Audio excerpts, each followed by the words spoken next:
Welcome to QS Waves, the podcast series bringing you bite-sized, easy to digest episodes packed with marketing insights and tips. Here at Quality Solicitors, we're dedicated to helping law firms grow through exceptional services. In this series, we're diving deep into the world of marketing, offering you expert advice on everything from SEO to campaign management and much more. If you enjoy what you hear and want to learn more about how we can help your firm grow, visit us at www.growwithqs.com. And if you have any questions or need further assistance, don't hesitate to reach out to us at marketing@qualitysolicitors.com. I'm Damien Reid, Head of Marketing at Quality Solicitors, and today I'm joined by Scott Younger, Marketing Account Manager, and our special guest, Nida Salim, Digital Marketing Specialist. In this episode, we're diving into the topic that's transforming how law firms connect with clients, how to get more conveyancing inquiries. We'll explore proven strategies to attract new leads, from optimizing your website and boosting local SEO to using targeted PPC campaigns and content marketing. Plus, we'll share tips on leveraging Google My Business and other insights to drive consistent inquiries. Whether you're looking to enhance your digital presence or simply want to improve your marketing efforts, this episode will provide you with the actionable insights you need. Scott, Nida, welcome. That was a very long intro. I appreciate you waiting. How are you both doing? Well, thank you so much, Damien, for inviting me. And I'm excited to be here and sharing the insights regarding the convincing services today. Yep, and similarly, I'm honoured to be here as usual. But yeah, great to be here. Thanks, Damien. No problem at all. Yes, so we are talking about how to get more conveyancing inquiries. We've got a lot to discuss, so we're going to try and whip through this as quickly as possible. So we are going to first off focus on the importance of digital presence, and we are talking about Google rank positioning, content, and also paid advertisement. Nida, if you could sort of kick things off for us, what are some of the factors that firms need to consider when trying to rank on Google or Bing? Yeah, sure, Damien. So, as we know, in today's digital landscape, a strong online presence is essential for convincing services to attract and engage potential clients effectively. First impressions are largely shaped by the quality of the firm website, social media presence, even the website design, and it make it crucial that each digital touchpoint convey professionalism and expertise. So I think a prominent Google ranking is also a key, as potential clients often turn to search engines like Google or Bing first whenever they're seeking services. So to improve visibility and optimize digital marketing strategy should focus on positioning a firm within the top search result for relevant keywords. This basically ensure the firm is easily discoverable and regarded as a trustworthy option. If we're talking about the optimizing in the website, then I would say that content plays a vital role in building credibility and helping potential clients understanding complex topics. So, informative topics like guides, blogs, and videos can help clients. Can help addresses clients' common questions, fostering a sense of trust and value in the firm expertise before meeting your client, before giving any kind of consultation. Of course, in addition to website SEO, optimizing website, PPC paid advertisement is also really important. It provides immediate visibility and capture leads by targeting clients actively searching for convincing services. So paid ads basically paired with well-crafted landing pages drive interested clients directly to the firm site that actually results into higher conversion rate. So yes, I think the combination of both PPC and highly optimized website for SEO is really good towards having good convincing leads. Fantastic. Thank you, Nida. Scott, you may as well go home. Okay, so yeah, in terms of yeah, I think it's very important. Oh, sorry, I was just joking. Yes, Scott. We obviously we've talked about Google. Or Nida's sort of mentioned in an overview Google ranking positioning and different types of content and also paid advertisement. Are these the only things that firms can look at when trying to get in new conveyancing inquiries? Well, I think it's also important to make sure that the content on your website is sort of relevant to the sort of questions that people who are looking for conveyancing services have. So, for instance, a first-time buyer will have quite a lot of questions about the process in general. So I think it's good to make sure that you're sort of creating sort of organic content that chimes with those sort of questions.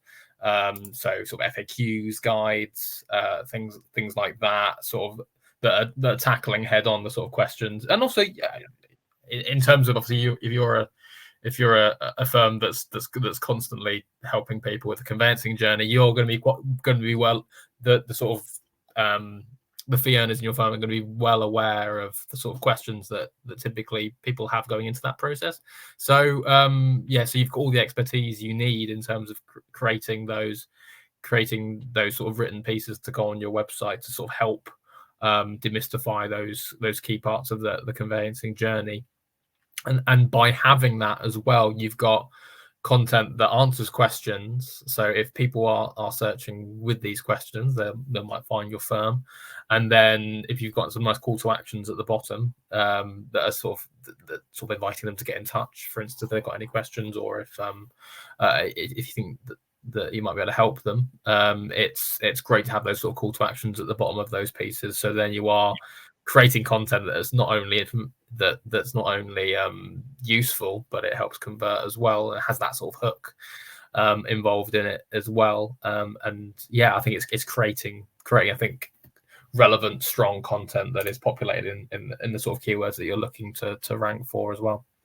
It's incredibly important to have that strong online presence. Through our own studies, we've discovered that 8 out of 10 people find a firm via online channels. The legal sector is probably one of the few industries and sectors where people don't necessarily find a firm via the name of a firm. They find it via an inquiry and they're looking for an answer. So it's incredibly important to be able to have that information in front of them, whether it's via a paid advert, whether it's through content, or whether it's through ranking on your preferred search engine. So let's move on to optimizing a website, because that's one of the first things that someone's going to see, right? When they click through a link, however they find that link, they click through, they get through to that site. So Nida, how would someone, and it's a very complex subject, so try and keep it as simple as possible for our listeners, but how would someone go about converting or optimizing a website? So I suppose specifically, let's talk about converting new inquiries. I think in this way, landing pages are really important. We already talk about ranking keywords. So once a user click on the keyword, they land to a landing page, and landing pages are crucial for converting visitors, and actually making the landing page service specific is a really good move. And I would recommend that tailoring each service to pay to a service like conveyancing or property solicitor or housing solicitor, and using those specific keywords is essential for user relevance. So I would say that local SEO is also where depends on these landing pages. For example, if there is a national firm that is having their services in number of cities, then they can create tailored a landing page, for example, conveyancing solicitor in London, and add a unique touch or local touch in their landing page, include their towns or regions or famous landmarks, and including these local identifiers in the content like title in the metadata help these pages rank better in local searches. So I would say that quality content on each landing page can really set it apart, and we can include a guide or FAQ, not only inform but to encourage visitor to take action to those pages. And even we can add a downloadable resources is also a great way to capture leads. We have seen a number of websites that are actually adopting an email with a downloadable link, downloadable to our guide, FAQs, or even schedule a consultation. It's a win-win situation where a company or a law firm got the email address of a potential client, and the potential client got the guide of he's looking for. So I think including these kind of elements in the landing page results in a better ranking. Yeah, lovely. Thank you. Yeah, there's a lot of things to consider there, of course. Now, of course, a website isn't just the only way in which someone can find your firm. They could be looking at Google My Business, where, if you're looking for a restaurant, for instance, you would probably be looking through Google My Business rather than just going through the Google search results trying to find, a restaurant. Again, unless you're looking for it via name, but if you're looking for a, pizzeria or a Chinese restaurant or something like that, you're probably going to go through Google rankings, Google My Business rankings, to find that business. So, Scott, what are some of the things that firms need to consider when looking at just Google My Business as a whole? Well, I think it's a no-brainer to basically make sure that your business is claimed and represented on Google My Business, to make sure that you essentially, when people are searching for you on Google Maps or Google My Business in general, that you are popping up in their local area. Like I say, if you were to type in sort of law firm just into Google Maps, it would come up with a variety of law firms in your area. So if you haven't claimed your profile, you're essentially not appearing on that. And you're not competing within that marketplace. So I think it's very important to, number one, claim it. I think it's very important to make sure that your page is sort of accurate. So in terms, obviously, it's asking for your hours of business. Don't say that you're open on Sunday if you're not open on Sunday, for instance. Yeah. So just make sure that that's relevant, or if you have changed your opening hours, that's consistent, because that can be a bone of contention if someone's found you via sort of Googled you and seen that you're open on these hours, and then they've rung you up, for instance, and there's no one there, or they're getting a sort of a message saying, "Please call back later." It's infuriating. It's one way to annoy your like a client base. So make sure it's all up to date. It's good to have some nice attractive imagery on there as well, to just sort of give them a nice impression of your firm from the outset. And then the big thing for Google My Business is having sort of reviews on there, and preferably lots of good reviews. So I think it's important to make sure that you're proactively gathering reviews from your clients. I think it's very important. For me, it's having, if you're talking about something like conveyancing, for instance, there's sort of a clear journey there. I think particularly at the sort of when clients are completing, that's a great time to sort of get in touch with them. Obviously sort of congratulations, good luck in your new home sort of thing, but also say we'd love to hear your feedback, and basically sort of push them towards making it, well, not push, but sort of guide them towards encouraging them. Yeah, exactly. To give feedback via a Google review. Now, you can't always guarantee that you're going to get 5-star reviews from them, but you're more likely to get a more positive review if you're soliciting that, because quite often, if someone isn't happy with something, they will seek out and they will proactively make a review anyway. So by talking to everyone, you're usually encouraging a better standard of reviews than if you are just not encouraging them. And then the people who are incredibly happy will get in touch. People who are incredibly angry will get in touch and leave reviews. Whereas if you're asking for reviews, people who are leaving 4-star reviews will probably not. They're not necessarily going to seek you out, but if they got a reminder, they'll be like, "Oh yeah, actually, yeah, we had a good experience with them. We'll talk about that." Yeah. So I think if you're not sort of asking for those reviews, you are sort of, the reviews you're getting are usually going to tip towards the extreme in either direction. Yes.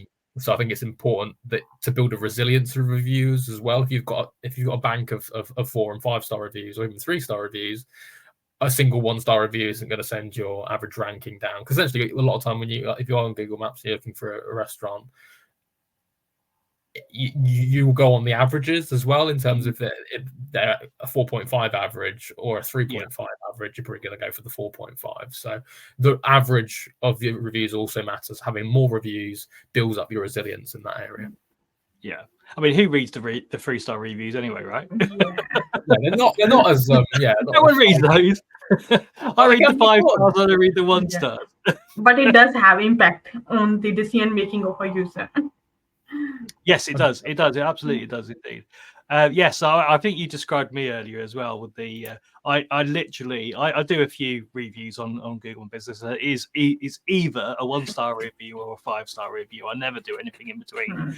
And you're absolutely right. The people are, they're going to be inclined. Either those super positive ones are going to be there, and the really negative ones are going to be there. And getting that resilience is only going to come, like you say, by promoting people to leave you a review on your Google My Business profile. Now, Nida, what are ways in which firms can get those reviews? Yes, definitely, Damien. I would 100% agree with Scott that Google My Business is invaluable for law firms aiming to boost their local SEO. So, as we mentioned before, that when potential client actually searches for terms like convincing solicitor near me, GMB listing are often the first result they are going to see. So, as Scott mentioned, that keeping the profile updated with accurate information like contact details, services hours, or everything, it helps actually clients to easily connect with you. So, it's important that we, as a law firm, we encourage clients to leave positive reviews. It can be a game changer. Now, the thing is how we can encourage our clients or our customers to give us like positive reviews. I would suggest that our current database is really important, and it has a lot of potential. So we can start by segmenting the current database into a number of sections, and then we can create an automation in this regard. There are a number of tools in internet like MailChimp or other platforms that do provide automation services. So whenever there is one person who have done with their convincing services with your firm, you can send them a thank you email for using your firm, and also a link to do the review. You can add a reminder step on the second automatic email, so that they get a reminder that they need to give the review about the services, because sometimes they simply forget. Yeah. As Scott mentioned, that it is easy for people to give a bad review about the services, but to provide the positive reviews, we need to remind our clients, and automation is best in this way. So yes, I think these are a number of ways we can encourage our clients to get the review, and this is only for online. If your firm do have physical office, then you can give the physical paperwork to your clients on the reception. It's an old school, I know, I agree, but it does still work. Yes. So yeah, these are like few of the options we can like use to get clients reviews. Yeah, absolutely. Whatever works best for the firm. Emails is absolutely an amazing way in which to get reviews, but not everyone reads all their emails. And if they're there, at the end of the journey, they're in the office and they're going, "Oh, I've had a great experience." Go, fantastic. Could you jot that down for us? Or one of our member firms, I don't know if they still do, but one of our member firms used to have a tablet on their desk where you could go in and log in and you could go and leave a review, which is a brilliant idea. I'd also suggest as well with that automation, I think you actually already mentioned it, but I just want to go into a little bit more detail, is that you need social proof on your website. That's something that you should be actively seeking out. So to protect your Google My Business score, you can, through that first email, you can ask, how did we do? The negative ones, or the ones that aren't great, then that's something you can you can individually address, just if that's something that you've failed at some point during that client's journey. But the positive reviews, there could be an automated response saying, thank you for a positive review. Here is a link to our Google My Business profile. It'd be great if you could also leave a review there too. And it's a great way to protect from that email automation, to protect your Google My Business and to give that resilience that you mentioned earlier, Scott. Fantastic. So yes, that's Google My Business review, Google My Business rankings. So we've really been talking about that, the organic side of it so far. We've talked about search rankings. We've talked about some content and content hooks, and also, of course, Google Business rankings as well. So I think the next thing to talk about probably is paid ad campaigns. Now, Nida, we'll go with you first on this. People, I suppose, a lot of people associate paid ad campaigns immediately with Google, but Google isn't just the only platform where you can have ads. There are different channels for different types of ads, right? That's absolutely right. That's right, that people are actually thinking PPC as a Google Ads. Google Ads is one of the platform of paid media ads, but it's not only the one platform. There are a number of others like Bing, Facebook, Instagram, LinkedIn, even Pinterest. But of course, they all platforms do perform their own purpose. For PPC, basically, if you are thinking about having leads and targeting your specific keywords, it's about you're choosing Google for that purpose. So it's about targeting specific keywords like convincing solicitor near me, or convincing solicitor in London or in Manchester. Then Google Ads is the best platform. These are very customizable, and they can provide you forecasting what you're going to get in your target area and everything. On the other hand, if a firm just open a new office or new target area, then they want to create an awareness campaign first. So for that purpose, social media like Facebook, Instagram are really good. People are using display campaigns, having a very colorful or like a targeted image, and creating an awareness campaign all over the target area actually build the people trust in those areas by looking into those ads. And then, of course, the second step from creating awareness is the consideration stage. In the consideration stage, we can go for Google Ads, we can go for Bing Ads, where we are targeting those people who are actually looking for the services. So I think this is actually following down the funnel. And then this consideration stage do convert into a conversion stage when a people click on your ad and go into your landing page and fill a form or make a call or came to your office from that target keyword or target paid ad. Then it's in the conversion phase. Fantastic. So we can say that definitely it's awareness, consideration, and conversion stage.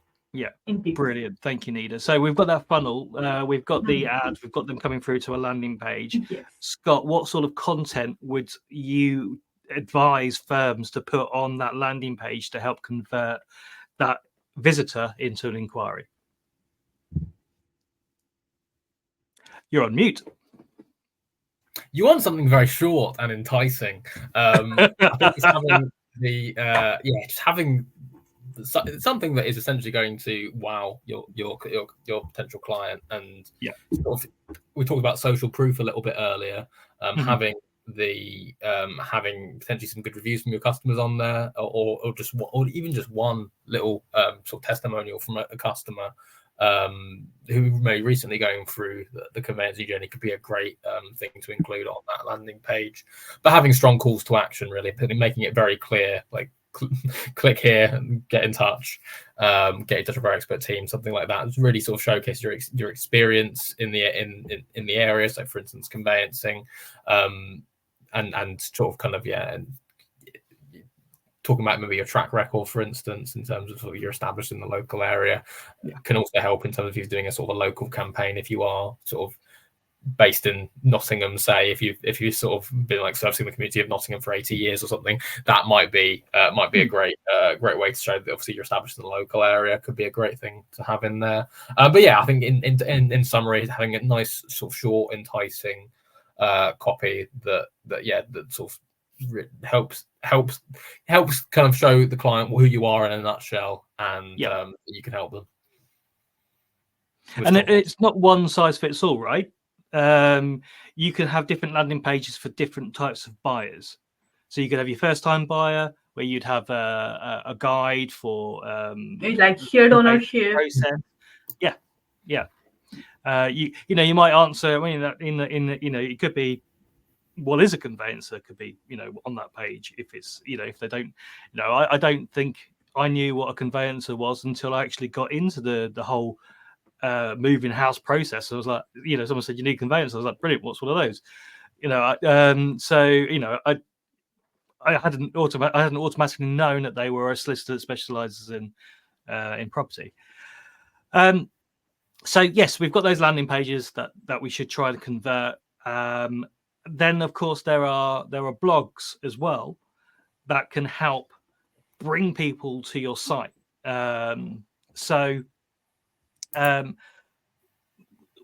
We've talked, Scott. We've talked quite a lot about blogs and other podcasts.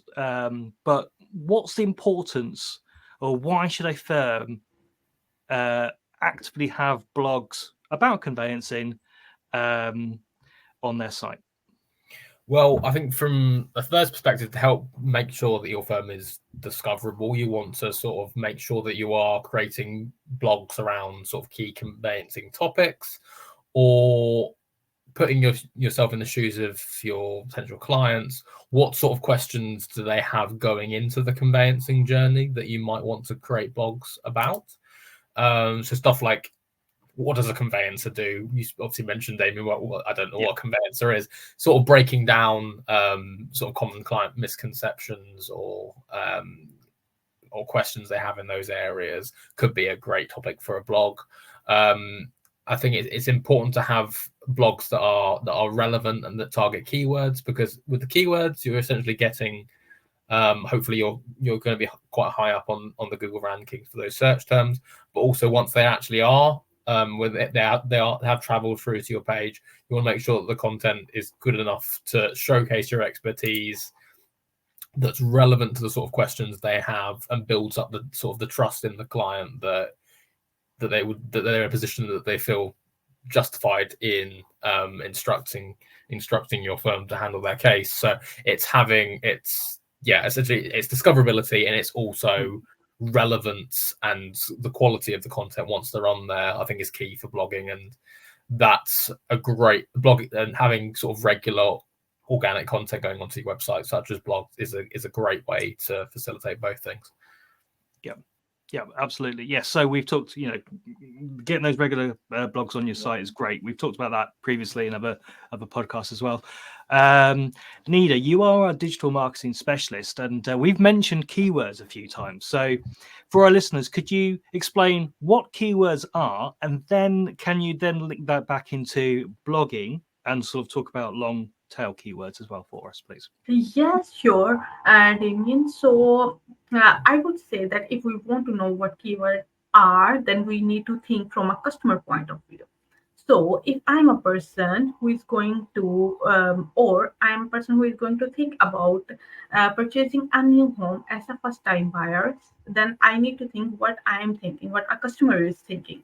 I'm going to the my mobile or my desktop, and I would write convincing solicitor near me. I know I'm going to need a solicitor, convincing solicitor near me. So this particular search term that a customer is typing and looking for the services is known as keyword. This is a keyword that customer is typing on the internet on a keyboard on a mobile. now the important thing is now customer is not only typing one keyword. There are number of matching keywords related to one service.